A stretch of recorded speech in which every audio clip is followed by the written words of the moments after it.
Hello दोस्तों, welcome to my channel. Good afternoon. आज हम देखेंगे पोल्यूशन क्या है। तो दोस्तों, क्या आपको पता है कि हर साल लाखों लोग प्रदूषण के कारण होने वाली बीमारियों से प्रभावित होते हैं। जलवायु और मिट्टी प्रदूषण न सिर्फ हमारे पर्यावरण बल्कि हमारे स्वास्थ्य पर भी गंभीर असर डालते हैं। आज के इस वीडियो में हम समझेंगे कि ये 3 प्रमुख प्रकार के जो प्रदूषण है तो वो क्या है एग्जैक्टली, उसके मुख्य कारण क्या है, प्रभाव क्या है और हम उन्हें कैसे रोक सकते हैं। तो दोस्तों, वीडियो पूरा अंत तक देखें और अंत में हमारे साथ ये देखें कि ये पर्यावरण प्रदूषण जो है उससे हम कैसे बचाव कर सकते हैं। तो चलो दोस्तों, स्टार्ट करते हैं। उससे पहले आपको एक रिक्वेस्ट है, अगर ये वीडियोस आपको अच्छे लगे तो फिर मेरे चैनल को सब्सक्राइब कीजिए, वीडियोस को लाइक कीजिए और अपने फ्रेंड्स में शेयर कीजिए। तो चलो स्टार्ट करते हैं। तो पहला हम देखेंगे प्रदूषण क्या है। तो देखो, जब किसी भी भौतिक पर्यावरण में क्या क्या आता है, वायु, जल और भूमि, ये तीनों जहाँ पे आते हैं तो उसको हम लोग क्या बोल सकते हैं कि भौतिक पर्यावरण। तो उसमें कोई भी अवांछनीय पदार्थ जो है उसकी मात्रा जो है वो अत्यधिक हो जाए, अगर वो लिमिटेड हो तो उसका कोई प्रॉब्लम नहीं होता, बट उसकी मात्रा अगर अत्यधिक हो जाए और वो उसमें मिल जाए तो उसे जीवन के लिए अनुपयुक्त बना देते हैं। ठीक है, तो कोई भी चीज़ एक लिमिट से ज़्यादा हो गई तो वो क्या होती है, जीवन के लिए अनुपयुक्त बना देती है। तो इसे ही क्या कहते हैं, प्रदूषण कहते हैं। और ये प्रदूषण जो है वो पर्यावरण में हानिकारक पदार्थों का प्रवेश होता है, जिससे क्या होता है, मानव स्वास्थ्य, वन्य जीवन और पारिस्थितिकी तंत्र भी प्रभावित होते हैं। तो इसके लिए बोला गया है कि ये जीवन के लिए अनुपयुक्त होते हैं। इसमें क्या क्या होते हैं, इसमें वायु प्रदूषण आता है, जल प्रदूषण, मृदा प्रदूषण, ध्वनि प्रदूषण, तापीय प्रदूषण, प्रकाश प्रदूषण, ये जो भी कुछ है इसमें आते हैं।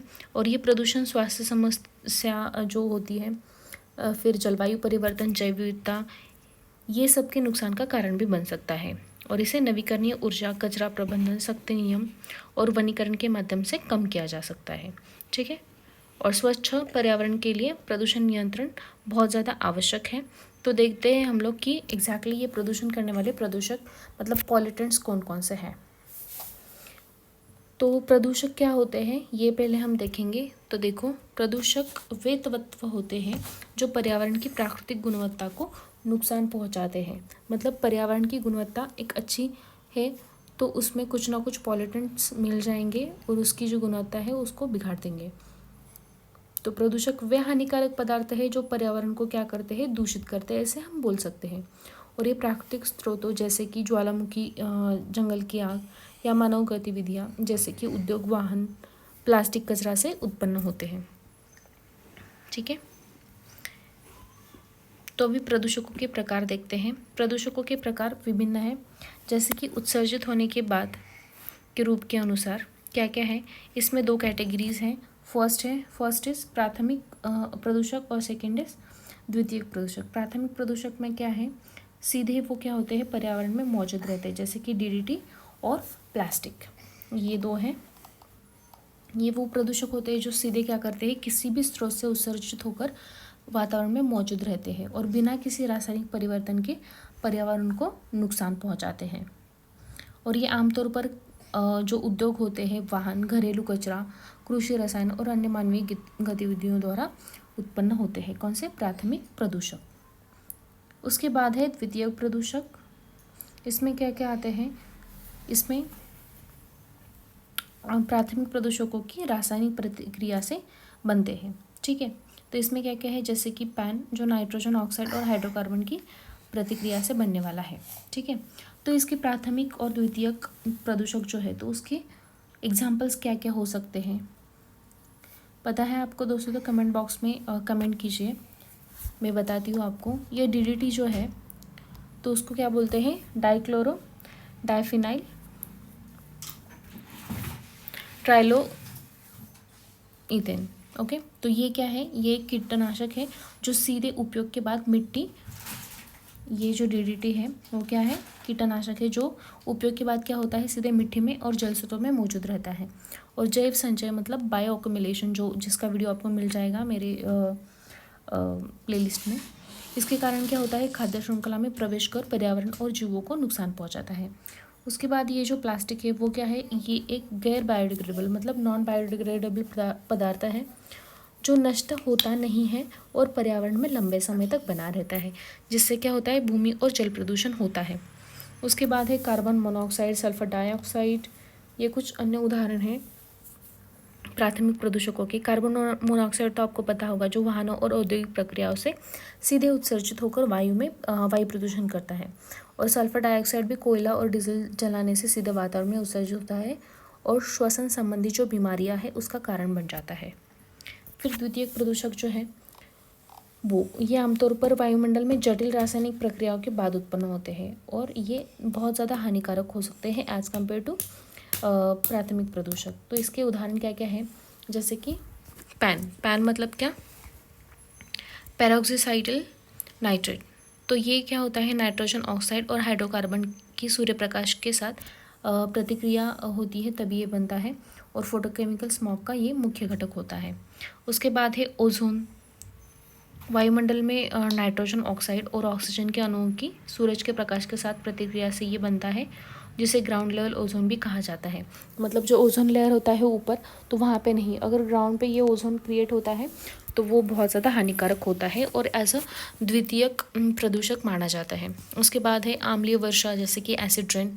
तो एसिड रेन जो है, तो ये sulphur dioxide, nitrogen dioxide, sulphur dioxide nitrogen dioxide से जल वाष्प के साथ प्रतिक्रिया करके सल्फ्यूरिक एसिड बनता है H2SO4 और नाइट्रिक एसिड HNO3 बनाते हैं, जो वर्षा के साथ गिरकर मृदा और जल स्रोतों को प्रदूषित करता है। और एक स्मॉग है जो द्वितीय प्रदूषक हम इसे मान सकते हैं। इसके बाद है प्राकृतिक रूप से मौजूदगी के अनुसार। ठीक है, तो इसमें दो आते हैं, मात्रात्मक प्रदूषक और स्वाभाविक रूप से गुणात्मक प्रदूषक।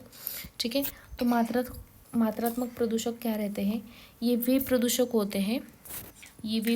होते हैं जो स्वाभाविक रूप से पर्यावरण में मौजूद होते हैं, लेकिन जब इनकी मात्रा सामान्य से अधिक हो जाती है तो ये प्रदूषण का कारण बनते हैं। और ये जो प्रदूषक है वो प्राकृतिक चक्र जैसे कि कार्बन चक्र, नाइट्रोजन चक्र का हिस्सा होते हैं, लेकिन मानवीय गतिविधियों से इनकी सांद्रता बढ़ जाती है। जैसे कि अभी मैंने बोला कार्बन डाइऑक्साइड, ये प्राकृतिक रूप से वायुमंडल में मौजूद होता है, लेकिन जीवाश्म ईंधन जलाने से इसकी मात्रा बढ़ गई तो ग्रीन हाउस प्रभाव और जलवायु परिवर्तन का कारण ये बनती है। इसके लिए इसका कोई भी चीज़ हो वो पर्यावरण में उसी लिमिट में होनी चाहिए। उसके बाद है नाइट्रोजन डाइऑक्साइड, ये वायुमंडल में प्राकृतिक रूप से कम मात्रा में मौजूद होता है, लेकिन वाहनों और उद्योगों से उत्सर्जन के कारण ये वायु प्रदूषण और अम्लीय वर्षा को बढ़ावा देता है। उसके बाद है गुणात्मक प्रदूषक। तो ये गुणात्मक प्रदूषक क्या रहते हैं, ये प्रदूषक प्राकृतिक रूप से नहीं पाए जाते, बल्कि ये पूरी तरह से मानव निर्मित होते हैं। ये जैव अपघटनशील जैसे कि नॉन बायोडिग्रेडेबल होते हैं, जिससे लंबे समय तक पर्यावरण में बने रहते हैं और जीवों के लिए हानिकारक होते हैं। इसके एग्जाम्पल्स क्या है, कीटनाशक, हर्बिसाइड्स, DDT। ठीक है, तो इसमें देखते हैं कीटनाशक जो कीटनाशक हैं, ठीक है, तो ये क्या करते हैं, फसलों को कीटों से बचाने के लिए उपयोग किया जाता है, लेकिन मिट्टी और जल स्रोतों को ये प्रदूषित करता है। फिर हर्बिसाइड्स जो है वो अनावश्यक पौधों, खरपतवार, ये सब के लिए होता है, उनको नष्ट करने के लिए, लेकिन ये भी पर्यावरण को नुकसान पहुंचाते हैं। फिर है DDT। ये क्या है, DDT जो है ये क्या है, ये एक शक्तिशाली कीटनाशक है जो जैव संचयन जैसे कि बायोअक्युमुलेशन के कारण खाद्य श्रृंखला में प्रवेश करता है और मानव स्वास्थ्य और वन्यजीवों पर बुरा प्रभाव डालता है। जैसे कि गिद्धों की संख्या कम हो गई ये DDT की वजह से। उसके बाद है विघटन क्षमता के अनुसार बायोडिग्रेडेबल प्रदूषक। तो इसमें दो प्रकार आते हैं, बायोडिग्रेडेबल और नॉन बायोडिग्रेडेबल। ठीक है, बायोडिग्रेडेबल प्रदूषक वो होते हैं जो सूक्ष्म जीव जैसे कि बैक्टीरिया, कवक या प्राकृतिक जैविक प्रक्रिया द्वारा समय के साथ नष्ट हो सकते हैं। ठीक है, मतलब उसका डिकम्पोजिशन हो सकता है और इनका प्रभाव अस्थायी होता है, मतलब प्रभाव इसका पड़ेगा तो भी वो अस्थायी होता है, स्थायी रूप से नहीं होता, क्योंकि ये पर्यावरण में जल्दी विघटित हो जाते हैं और गंभीर दीर्घकालिक प्रदूषण नहीं करते। हालांकि इनकी मात्रा अगर अधिक हो जाती है, जैसे कि अत्यधिक कचरा या सीवेज हो जाए, ठीक है, तो ये पर्यावरणीय असंतुलन पैदा कर सकते हैं। इसके उदाहरण क्या क्या हैं, सीवेज है, खाद्य अपशिष्ट है। ठीक है, तो सीवेज क्या होता है? घरेलू और औद्योगिक गंदा पानी होता है जो सूक्ष्म जीवों द्वारा विघटित किया जा सकता है। फिर खाद्य अपशिष्ट क्या होते हैं? फूड वेस्ट होता है जो फल, सब्जियां, बचा हुआ भोजन आदि का जैविक अपघटक संभव है। फिर कागज़ जो कि पेपर बोलते हैं, प्राकृतिक रूप से बैक्टीरिया और नमी से विघटित हो जाता है। कपास, लकड़ी, ये सब। उसके बाद है नॉन बायोडिग्रेडेबल पॉल्यूटेंट्स या प्रदूषक जो लंबे समय तक बने रहते हैं। ये प्रदूषक प्राकृतिक रूप से अपघटित नहीं होते और इनका विघटन बहुत धीमी गति से होता है, जिससे लंबे समय तक पर्यावरण में रहते हैं और ये भूमि, जल और वायु प्रदूषण का मुख्य कारण होते हैं। फिर जैव संचयन के माध्यम से खाद्य श्रृंखला में प्रवेश कर जीवों को हानि भी पहुंचाते हैं। इसके एग्जाम्पल क्या है? प्लास्टिक, भारी धातुएं, रेडियोधर्मी पदार्थ। प्लास्टिक ये हज़ारों वर्षों तक विघटित नहीं होता और भूमि और पानी में बहुत उसका जो प्रदूषण है उसके लिए बहुत बड़ा कारण है। फिर भारी धातुएं जैसे कि लेड है, फिर मरकरी है, आर्सेनिक है, जैसी धातुएं होती हैं तो वो पानी में और मिट्टी में लंबे समय तक बनी रहती है और स्वास्थ्य को नुकसान पहुंचाती है। फिर है रेडियोधर्मी पदार्थ जो है यूरेनियम, प्लूटोनियम जैसे पदार्थ हज़ारों वर्षों तक रेडिएशन उत्सर्जित कर सकते हैं जिसमें कैंसर जैसी बीमारियां हो सकती हैं। और लास्ट वन इज कीटनाशक और DDT जो है वो भी मिट्टी में मौजूद रहते हैं। उसके बाद है उत्पत्ति के अनुसार है प्राकृतिक और मानवजनित, जिसमें प्राकृतिक में है ज्वालामुखी, जंगल की आग, समुद्री तूफान। ये जो है प्राकृतिक रूप से आते हैं और उसकी वजह से क्या होता है, उससे कुछ चीज़ें उत्सर्जित होती हैं, जैसे कि ज्वालामुखी से कार्बन डाइऑक्साइड वगैरह कुछ उत्सर्जित होते हैं और उससे भी प्रदूषण का कारण हो सकते हैं। जंगल की आग से, समुद्री तूफान आदि से, समुद्री तूफान की वजह से जनजीवन बिगड़ जाता है और उसमें से भूमि प्रदूषण, जल प्रदूषण होता है। फिर मानव जनित जैसे कि औद्योगिकरण, शहरीकरण, कृषि गतिविधियाँ आदि। जैसे कि औद्योगिकरण में, शहरीकरण में और कृषि गतिविधियों में क्या हो सकता है, इसमें कुछ रसायन छोड़े जा सकते हैं। शहरीकरण में भी सीमेंट, कंक्रीट की जो बिल्डिंग्स बनाई जाती है तो उससे भी प्रॉब्लम होता है। कृषि गतिविधियाँ जैसे कि कुछ DDT जैसे और कीटनाशक, हर्बिसाइड्स वगैरह मारे जाते हैं तो उसकी वजह से भी प्रॉब्लम हो सकता है।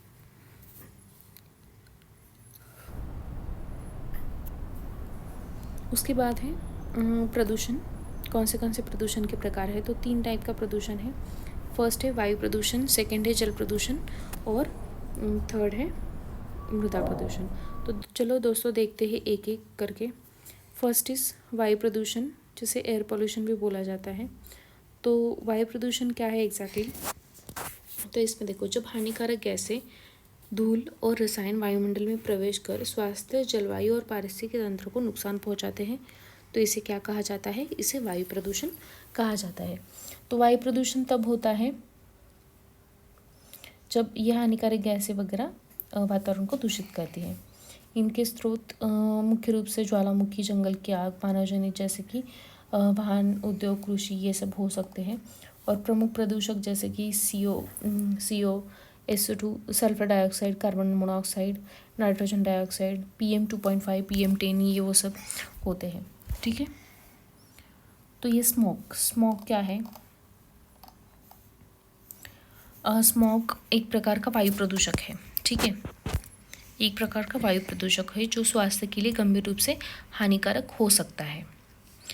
ये स्मोक जो है वो धुएं, मतलब स्मोक जो होता है, और धुआं को क्या बोलते हैं? फॉग। तो इसका एक मिश्रण होता है, इसके लिए उसको स्मोक बोलते हैं। ये सांस लेने में दिक्कत पैदा करता है, आंखों में जलन, हृदय और फेफड़े की बीमारियों का कारण बन सकता है। और इसे 2 प्रकार का होता है। पहला है क्लासिकल स्मोक और दूसरा है फोटोकेमिकल स्मोक। ठीक है, तो चलो देखते हैं क्लासिकल स्मोक क्या है। इसे लंदन स्मोक के नाम से भी जाना जाता है क्योंकि ये 1952 में लंदन में भारी प्रदूषण के कारण बना था और ये मुख्य रूप से ठंडे और नमी वाले मौसम में कोयला जलने से उत्पन्न सल्फर डाइऑक्साइड, कार्बन कण और धुंध के मिश्रण से बनता है। ठीक है, इसकी विशेषताएं क्या क्या है? ये ठंडे व नमी वाले मौसम में बनता है, मुख्य रूप से सल्फर डाइऑक्साइड और धूलकणों के कारण होता है। फिर सांस की बीमारियां जैसे कि ब्रोंकाइटिस, अस्थमा को बढ़ावा देता है। औद्योगिक क्षेत्रों और कोयला जलाने वाले इलाकों में ये अधिक पाया जाता है। ठीक है, जैसे कि 1952 में लंदन में, फिर कोयला जलाने वाले क्षेत्रों में भी ये समस्या आज भी देखी जाती है। फिर ये फोटोकेमिकल स्मॉग, इसे लॉस एंजल्स स्मॉग भी कहा जाता है, क्योंकि ये जो है सबसे पहले लॉस एंजल्स में देखा गया था। ये गर्म, शुष्क और धूप वाले मौसम में वाहनों और उद्योगों से निकलने वाली नाइट्रोजन डाइऑक्साइड और हाइड्रोकार्बन जो है उसके साथ सूर्य प्रकाश की प्रतिक्रिया से ये बनता है। और इसकी विशेषताएं क्या क्या हो सकती है? जैसे कि गर्म और शुष्क मौसम में ये बनता है। उसके बाद है सूर्य की प्रकाश की उपस्थिति में नाइट्रस ऑक्साइड और हाइड्रोकार्बन की प्रक्रिया से ओजोन और पैन बनते हैं। फिर आंखों में जलन, सिर दर्द और सांस की समस्याएं उत्पन्न करता है और मुख्य रूप से बड़े शहरों में भारी ट्रैफिक और औद्योगिकरण के कारण ये बनता है।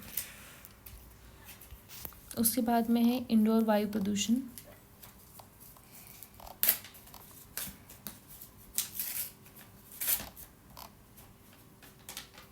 तो इसमें है घरेलू गतिविधियां और सामग्री के कारण ये बनता है। इसके मुख्य स्रोत क्या है? बायोमास ईंधन को जलाना, तंबाकू का धुआं, खराब वेंटिलेशन, जैसे कि छोटे छोटे घर होते हैं या कंजेस्टेड सोसाइटीज़ होती है तो वहाँ पे खराब वेंटिलेशन होता है, मिट्टी का तेल, फिर पेंट और सिंथेटिक सामग्री।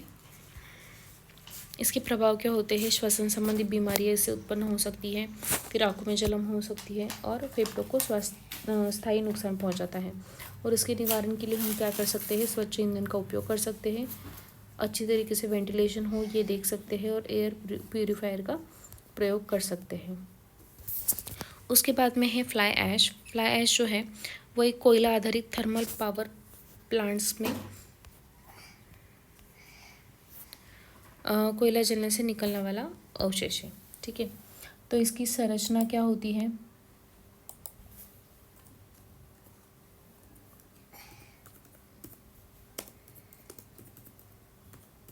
इसकी संरचना कैसे होती है? इसमें आर्सेनिक, सीसा और पारा जैसे विषैले तत्व होते हैं। ठीक है, पर्यावरणीय प्रभाव क्या पड़ते हैं इसे? यदि यह सही तरीके से प्रबंधित नहीं किया गया तो ये वायु प्रदूषण और जल प्रदूषण का कारण बन सकता है। फिर इसके उपयोग कहाँ कहाँ किए जाते हैं? जैसे कि सीमेंट, ईंट, सड़क निर्माण और कृषि में मिट्टी की गुणवत्ता सुधारने के लिए इसका प्रयोग किया जाता है। ठीक है, और फ्लाई ऐश मुख्य रूप से देखो थर्मल पावर प्लांट से बाहर निकलती हैं, तो जहाँ पे कोयला जलाकर बिजली पैदा की जाती है और जब ये कोयला जलता है तो भारी कण नीचे गिर जाते हैं और हल्के कण जैसे कि फ्लाई ऐश हवा में उड़ने लगता है, जिन्हें इलेक्ट्रोस्टैटिक प्रेसिपिटेटर की मदद से एकत्रित किया जाता है। ठीक है, तो ऐसे बनता है फ्लाई ऐश। इसके प्रभाव में मैंने बोला, तो इसके प्रभाव में वायु प्रदूषण में श्वसन संबंधी समस्या है, फिर नदी और झीलों में प्रदूषण होता है जल प्रदूषण के लिए, और इसमें कुछ भारी धातुएं भी होती है जिससे कि मृदा प्रदूषण हो सकता है। ठीक है, उसके बाद मानव स्वास्थ्य पर कुछ प्रभाव पड़ते हैं, जैसे कि सांस लेने में दिक्कत आती है, त्वचा और आँखों में जलन होती है, फिर भारी धातु जो है तो उसे कैंसर का खतरा होता है। और इसके उपयोग में हमने देखा तो सीमेंट कंक्रीट उद्योग में इसका उपयोग हो सकता है, तो ये मजबूत और टिकाऊ कंक्रीट बनाया जा सकता है इससे। फिर पारंपरिक मिट्टी की ईंटों की जगह फ्लाई ऐश ईंटों का उपयोग किया जाएगा, तो वो हल्की और बहुत सस्ती भी होती है, तो इससे क्या हो सकता है? हम लोग फ्लाई ऐश का एक बढ़िया तरीके से उपयोग कर सकते हैं। उसके बाद है सड़क निर्माण। तो फ्लाई ऐश का उपयोग अस्थायी सड़कें और राजमार्ग बनाने के लिए किया जा सकता है। फिर भूमि सुधार, इससे मदद होती है कि खराब मिट्टी की उर्वरता को बढ़ाया जाता है। और पेंट और प्लास्टिक उद्योग में भी इसका उपयोग होता है। तो ये फ्लाई ऐश जो है उससे कैसे निपटा जा सकता है? तो फ्लाई ऐश आधारित उत्पादों को बढ़ावा देना ये एक है। फिर थर्मल पावर प्लांट में इलेक्ट्रोस्टैटिक प्रेसिपिटेटर का उपयोग करना ताकि ज़्यादा फ्लाई ऐश हम इकट्ठा कर सकें। ठीक है, उसके बाद फ्लैश डंपिंग साइट्स को सुरक्षित प्रबंधित करें और रिसाइकलिंग और रिसर्च के ज़रिए फ्लैश का अधिकतम उपयोग करें। तो ये कुछ मुख्य कारण हैं वायु प्रदूषण के, जैसे कि शहरीकरण और औद्योगिकरण, इसके वजह से वायु प्रदूषण की मात्रा बढ़ती है। फिर वाहनों की संख्या में वृद्धि हो गई तो वहाँ से भी होने वाला प्रदूषण अधिक मात्रा में होता है। फिर ईंधन का जलना, जैसे कि कोयला, डीजल, पेट्रोल। फिर वनों की कटाई, तो वनों की कटाई हो गई तो कार्बन डाइऑक्साइड ज़्यादा अब्जॉर्ब नहीं होगा और हवा में कार्बन डाइऑक्साइड की मात्रा ज़्यादा रहेगी। इससे क्या होगा, इसका संतुलन बिगड़ जाएगा और वायु प्रदूषण होगा। वायु प्रदूषण नियंत्रण के लिए सरकारी उपाय कुछ हैं, वो क्या है? तो फर्स्ट इज राष्ट्रीय स्वच्छ वायु कार्यक्रम, जो है नेशनल क्लीन एयर प्रोग्राम।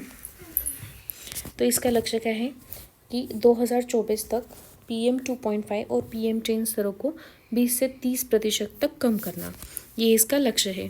फिर दूसरा है BS6 उत्सर्जक मानक, जैसे कि वाहनों और ईंधन के लिए कड़े प्रदूषण नियंत्रक मानक, जैसे कि BS6 इंजन का यूज़ करना। अभी तो BS7 की भी घोषणा की गई है। उसके बाद है graded response action plan grab, जो कि दिल्ली NCR में गंभीर वायु प्रदूषण स्थितियों से निपटने के लिए अपनाया गया है। फिर ऑड-इवन योजना, जो दिल्ली में ही बनाई गई है वाहनों के लिए, तो उससे क्या होता है, प्रदूषण नियंत्रित किया जा सकता है। उसके बाद मुख्य वायु प्रदूषक कौन से हैं दोस्तों, ये देखो एग्ज़ाम में बहुत ज़्यादा इंपॉर्टेंट है। फर्स्ट है कार्बन मोनोऑक्साइड, जिसका स्रोत है अधजला ईंधन। फिर प्रभाव क्या पड़ते हैं, शरीर में ऑक्सीजन की कमी, चक्कर आना। फिर है कार्बन डाइऑक्साइड, जीवाश्म ईंधन, जिसका स्रोत क्या है, जीवाश्म ईंधन के जलने से कार्बन डाइऑक्साइड बनता है। फिर उसका प्रभाव क्या होता है, ग्रीन हाउस प्रभाव, ग्लोबल वार्मिंग, ये कुछ प्रभाव है। फिर क्लोरोफ्लोरोकार्बन, जिसका स्रोत है रेफ्रिजरेटर, AC, और प्रभाव क्या बढ़ता है, ओजोन परत जो ऊपरी लेयर में होती है तो उसको क्षति पहुंचती है। फिर है सीसा, जो कि बैटरी और वाहनों से उत्सर्जित होता है और इसके प्रभाव क्या होते हैं, तंत्रिका तंत्र को नुकसान, बच्चों में मस्तिष्क विकार हो जाता है। और ओजोन लास्ट वन, औद्योगिक धुआं होता है और सांस लेने में कठिनाई, आँखों में जलन होती है। ये कहाँ पे रहेगा, ये ग्राउंड लेवल पर रहेगा ओजोन। उसके बाद नियंत्रण, वायु प्रदूषण नियंत्रण के उपाय क्या क्या हो सकते हैं, जैसे कि सार्वजनिक परिवहन और इलेक्ट्रिक वाहनों को बढ़ावा देना, स्वच्छ ईंधन जैसे कि CNG या LPG का उपयोग करना। फिर औद्योगिक उत्सर्जन को नियंत्रित करना, वृक्षारोपण को। नेक्स्ट है दोस्तों जल प्रदूषण। जल प्रदूषण जल जीवन का आधार होता है, लेकिन बढ़ते प्रदूषण के कारण ये खतरे में है। तो जल प्रदूषण क्या है ये देखते हैं। जल प्रदूषण एक पर्यावरणीय समस्या है जो जल स्रोतों में हानिकारक पदार्थों की उपस्थिति के कारण उत्पन्न होता है, और ये प्रदूषण मानव स्वास्थ्य, पारिस्थितिकी तंत्र और जैव विविधता को गंभीर रूप से प्रभावित करता है। उसके मुख्य कारण क्या है, तो उसके मुख्य कारणों में ये आता है घरेलू अपशिष्ट और सीवेज जो है वो आते हैं। फिर औद्योगिक कचरा, कृषि से जो कीटकनाशक और उर्वरकों का बहाव होता है वो, और तेल रिसाव और समुद्री प्रदूषण। तो ये जो है वो ठीक से हम देखते हैं। तो ये देखो यहाँ पे है प्राकृतिक स्रोत। प्राकृतिक स्रोतों में क्या क्या है, तो ज्वालामुखी विस्फोट से सल्फर और अन्य हानिकारक गैस, इनका जल स्रोतों में मिश्रण हो जाता है। फिर है मिट्टी का कटाव और तलछट, जैसे कि सेडिमेंट्स का जलाशयों में जमाव होता है। तो ये किसकी वजह से होता है, बाढ़ और वर्षा, इसकी वजह से मिट्टी का कटाव होता है और इसकी वजह से सेडिमेंट जो है जलाशयों में जम जाते हैं। फिर जैविक अपघटन, उसकी वजह से उत्पन्न हानिकारक रसायन, तो इससे भी क्या होता है, जल प्रदूषण होता है। उसके बाद है मानवजनित स्रोत जो है, उसमें आता है औद्योगिक कचरा। औद्योगिक कचरे में है उद्योगों से निकलने वाले भारी धातु, विषैले रसायन और अपशिष्ट जल। तो इससे भी क्या होता है, प्रदूषण, जल प्रदूषण होता है। फिर थर्मल पावर प्लांट से निकलने वाले गर्म पानी के जल से जल स्रोतों का तापमान बढ़ जाता है, जिससे जलीय जीवों का जीवन प्रभावित होता है। फिर एक घरेलू अपशिष्ट, जिसमें है मल जल और रसोई से निकलने वाला कचरा जल में मिलकर बैक्टीरिया और विषाणुओं को जन्म देता है। और डिटर्जेंट, प्लास्टिक और अन्य ठोस कचरा जो है वो जल स्रोतों को दूषित करते हैं। फिर कुछ कृषि गतिविधियाँ हैं, उसकी वजह से जल प्रदूषण होता है, जैसे कि अत्यधिक उर्वरक और कीटनाशकों का उपयोग। उससे क्या होता है, जल में नाइट्रोजन और फॉस्फेट की मात्रा बढ़ जाती है। फिर पशुपालन से भी उत्पन्न कचरा जल को प्रदूषित करता है। फिर दूसरा है जल परिवहन, जहाज़ों से तेल रिसाव जैसे कि ऑयल स्पिल्स समुद्री जल को प्रदूषित करता है। फिर बंदरगाहों से निकलने वाले औद्योगिक अपशिष्ट जल को प्रदूषित करते हैं। और खनन गतिविधियों के कारण भी भूमिगत जल में आर्सेनिक, शीशा जैसी कुछ और धातुएं भी मिल जाती है, उससे जल प्रदूषित होता है। फिर जल प्रदूषण के प्रकार कौन से हैं, तो जल प्रदूषण में भौतिक प्रदूषण, रासायनिक प्रदूषण, जैविक प्रदूषण और रेडियोधर्मी प्रदूषण आता है। तो भौतिक प्रदूषण में क्या है, जल का रंग, गंध और तापमान परिवर्तन होता है।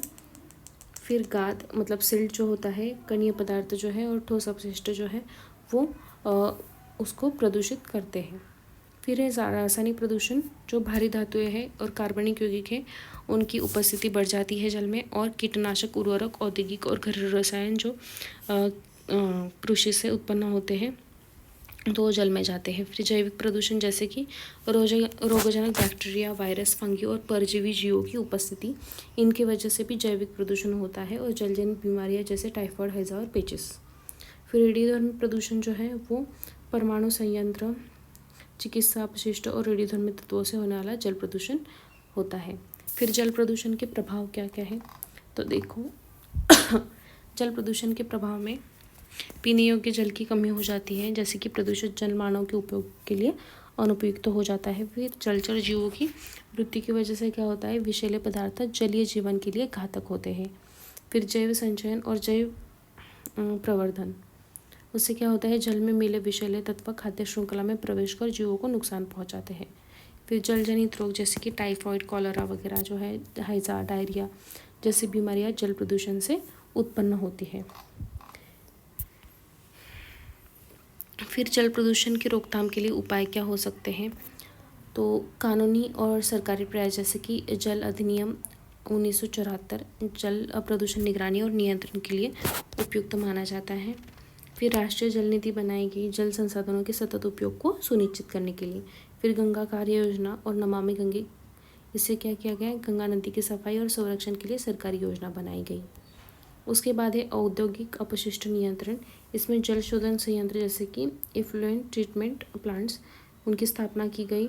फिर औद्योगिक कचरे का पुनर्चक्रण और सुरक्षित निपटान, और फिर औद्योगिक प्रदूषकों के लिए कड़े नियम और जुर्माने।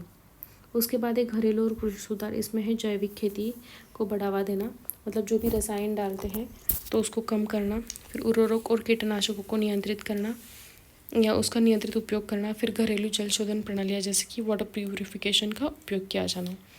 फिर जन जागृति और भागीदारी, इससे जल संरक्षण, अपशिष्ट प्रबंधन के प्रति नागरिकों को जागरूक करना, जल प्रदूषण की रोकथाम के लिए सामुदायिक कार्यक्रम और सफाई अभियान। फिर पुनर्चक्रण, जैसे कि रिसाइकलिंग और जल का पुनः उपयोग, इसको बढ़ावा देना है। फिर नियंत्रण उपाय हम शॉर्ट में देखते हैं कि क्या है, तो अपशिष्ट जल उपचार संयंत्र है, तो घरेलू और औद्योगिक अपशिष्ट जल को शुद्ध करने के लिए आधुनिक संयंत्रों का उपयोग करना चाहिए। फिर उद्योगों में कचरा प्रबंधन, जैसे कि उद्योगों को अपने अपशिष्ट जल का सही तरीके से निष्पादन करना चाहिए। फिर जैविक खेती को बढ़ावा देना, जैसे कि कीटनाशकों और रासायनिक उर्वरकों का कम उपयोग करना चाहिए। और नेक्स्ट है प्लास्टिक उपयोग जो है उसको कम करना चाहिए। फिर जल संरक्षण और वर्षा जल संचयन, जल के सही उपयोग के लिए वर्षा जल संचयन को अपनाना चाहिए। फिर है सख्त पर्यावरणीय नियम को अपनाना चाहिए, जैसे कि सरकार को जल प्रदूषण को रोकने के लिए कठिन और कठोर कानून लागू करने चाहिए। अगला है मृदा प्रदूषण, मतलब सॉइल पोल्यूशन। तो क्या आप जानते हैं कि जिस मिट्टी में हमारे लिए भोजन उगता है वह भी तेज़ी से प्रदूषित हो रही है। तो इसके भी कुछ कारण हो सकते हैं, तो देखते हैं मृदा प्रदूषण एग्जैक्टली है क्या। तो जब मिट्टी हानिकारक रसायन उसमें मिल जाते हैं और उसकी उर्वरता को नुकसान पहुंचाते हैं, तो उसे क्या कहते हैं, मृदा प्रदूषण कहा जाता है। इसके कारण क्या क्या हैं, जैसे कि रासायनिक उर्वरकों का उपयोग करना, और कीटनाशकों का अत्यधिक उपयोग करना, फिर औद्योगिक और प्लास्टिक कचरे का खुले में निपटान करना, फिर खनन और निर्माण कार्य जिससे मिट्टी की संरचना प्रभावित होती है, फिर गंदे पानी की सिंचाई करने से भी जमीन की उर्वरता नष्ट होती है। फिर मृदा प्रदूषण के प्रभाव क्या क्या हैं, तो इसमें है कृषि उत्पादन में गिरावट आती है। अगर कोई भी ज़मीन जो है जिसमें हम कुछ उगाते हैं तो उसमें अगर बहुत ज़्यादा रासायनिक केमिकल्स या रासायनिक पदार्थ मिलाए गए तो उससे क्या होता है, कृषि उत्पादन में गिरावट आती है। फिर भूजल संदूषित होता है। क्यों ऐसा होता है, क्योंकि अगर ऊपर की जो सॉइल है या मिट्टी है तो वो अगर प्रदूषित हो जाए तो जब बारिश होती है तो वहाँ से ज़मीन में पानी जो जाता है तो भूजल की मात्रा बढ़ती है। तो भूजल कहाँ से आता है, तो वो मिट्टी के यहाँ से ही आता है। मतलब जो भी बारिश आएगी तो उससे ही मिट्टी के थ्रू ही वो भूजल जमा होता है। तो भूजल का संदूषण भी होता है। फिर स्वास्थ्य पर प्रतिकूल प्रभाव भी पड़ता है, क्योंकि हम वही खाद्य ग्रहण करते हैं। फिर इसके नियंत्रण उपाय क्या क्या है इसमें, तो जैविक खेती को बढ़ावा देना, पुनर्चक्रण और अपशिष्ट प्रबंधन और वनीकरण और पुनर्विकास कार्यक्रम। फिर मृदा प्रदूषण के स्रोत क्या क्या है। देखो, मृदा प्रदूषण के स्रोतों में प्राकृतिक और मानवजनित दो स्रोत होते हैं। प्राकृतिक स्रोतों में क्या आता है, जैसे कि ज्वालामुखी विस्फोट, उससे क्या होता है, भारी धातु और विषैले तत्व जो है वो मिट्टी में जमा हो जाते हैं, जैसे कि हमने पहले देखा। फिर तेज वर्षा और बाढ़ के कारण भी क्या होता है, मिट्टी में पोषक तत्वों की कमी हो जाती है। फिर प्राकृतिक मिट्टी क्षरण, जैसे कि सॉइल इरोजन और भूमि की उर्वरता में गिरावट आती है। फिर है मानवजनित स्रोत, इसमें है औद्योगिक कचरा, जैसे कि कारखानों से निकलने वाले रसायन, भारी धातु, ये सब। फिर प्लास्टिक, रबर और अन्य विषैले ठोस पदार्थ, इससे भी क्या होता है, सॉइल पोल्यूशन होता है।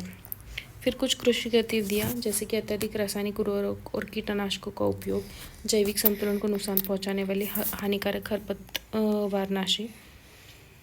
फिर घरेलू और ठोस अपशिष्ट, जैसे कि प्लास्टिक, कांच, धातु, अन्य अपशिष्ट जो मिट्टी में मिलकर प्रदूषण को बढ़ावा देते हैं। मल जल, सीवेज, ये भी इसका अनुचित अगर निपटान ना किया जाए तो फिर भी मृदा प्रदूषण होता है। फिर खनन और निर्माण कार्य, इसकी वजह से मिट्टी में भारी धातु और विषैले तत्वों का जमाव हो जाता है और निर्माण स्थलों से निकले सीमेंट और रसायन और धूल, इसकी वजह से मृदा प्रदूषण होता है। फिर मृदा प्रदूषण के प्रकार कौन से हैं, तो भौतिक प्रदूषण है, जिसमें मिट्टी की संरचना और बनावट में बदलाव हो जाता है। क्यों ऐसा होता है, क्योंकि मिट्टी में कुछ अपशिष्ट पदार्थ जैसे कि प्लास्टिक, मेटल, ग्लास, इन सब का जमाव हो जाता है और उसकी वजह से मिट्टी की संरचना और बनावट में बदलाव हो जाता है। फिर है रासायनिक प्रदूषण, तो इसमें क्या होता है, कीटनाशक, उर्वरक, औद्योगिक रसायन, इनकी मौजूदगी बढ़ जाती है और भारी धातुएं, ये सब क्या होते हैं, मिट्टी में जमा हो जाते हैं। फिर है जैविक प्रदूषक, जैसे कि जैविक अपशिष्ट, रोगजनक बैक्टीरिया और वायरस का बढ़ना और मिट्टी में मौजूद सूक्ष्मजीवों की संरचना में ये बदलाव करते हैं। फिर मृदा प्रदूषण की रोकथाम के लिए कुछ उपाय है, जैसे कि कृषि सुधार, इसमें जैविक खेती को बढ़ावा देना, रासायनिक उर्वरक और कीटनाशकों का सीमित उपयोग करना, फिर प्राकृतिक खाद और हरी खाद ही उपयोग करना अपनी कृषि के लिए। फिर औद्योगिक अपशिष्ट प्रबंधन, जैसे कि औद्योगिक कचरे के उचित निपटान और पुनर्चक्रण करना, ठोस अपशिष्ट प्रबंधन नियमों को लागू करना। फिर अपशिष्ट पुनर्चक्रण और अपघटन तकनीक, इससे भी होता है, जैसे कि प्लास्टिक और अन्य गैर बायोडिग्रेडेबल कचरे को क्या करना, रीयूज़ करना। फिर जैव अपघटक तकनीक, जैसे कि बायो रेमेडिएशन का उपयोग करना। उसके बाद कुछ सरकारी और कानूनी उपाय भी हैं जो मृदा संरक्षण के लिए लागू किए जाते हैं, जिसमें आते हैं पर्यावरण संरक्षण अधिनियम 1986। इसके तहत कठोर नियम अगर लागू किए जाए तो प्रदूषण कम किया जा सकता है। फिर कचरा प्रबंधन और पुनर्चक्रण नीतियाँ लागू करना, औद्योगिक इकाइयों के लिए सख्त प्रदूषक मानक निर्धारित करना। फिर कुछ अंतर्राष्ट्रीय संधियाँ हैं जो पर्यावरण को कंट्रोल करती है, जैसे कि क्योटो प्रोटोकॉल और पेरिस समझौता, जिसके तहत क्या होता है, जलवायु परिवर्तन नियंत्रण किया जाता है। फिर मॉन्ट्रियल प्रोटोकॉल, जिसके थ्रू ओजोन परत की सुरक्षा की जाती है। बेसल कन्वेंशन में क्या बोला है, खतरनाक कचरे निपटन का प्रबंधन करना। फिर भारत सरकार के कुछ पहले, जैसे कि राष्ट्रीय वायु गुणवत्ता सूचकांक, राष्ट्रीय हरित अधिकरण जो NGT है, पर्यावरण कानून प्रवर्तन करता है। नमामि गंगा नदी की सफाई के लिए प्लास्टिक कचरा प्रबंधन नियम 2016 जो एकल उपयोग प्लास्टिक प्रतिबंध लगाता है। फिर नवीकरणीय ऊर्जा को बढ़ावा देना, जैसे कि सौर, पवन, जल विद्युत, तो उससे पर्यावरण की हानि कम हो सकती है और प्रदूषण कम हो सकता है। तो लास्ट में हम ये देख सकते हैं कि पर्यावरण प्रदूषण मानव स्वास्थ्य और जैव विविधता और जलवायु संतुलन के लिए गंभीर खतरा है। इससे क्या होता है, इसे नियंत्रित करने के लिए कठोर कानून, तकनीकी नवाचारों और वैश्विक सहायकों की आवश्यकता है। ठीक है, तो इसके साथ अगर आपको ये वीडियो पसंद आए और भी पर्यावरण बचाने में योगदान देना चाहते हैं तो ये वीडियो को लाइक करें, कमेंट करें और अपने चैनल को सब्सक्राइब कीजिए। थैंक यू दोस्तों।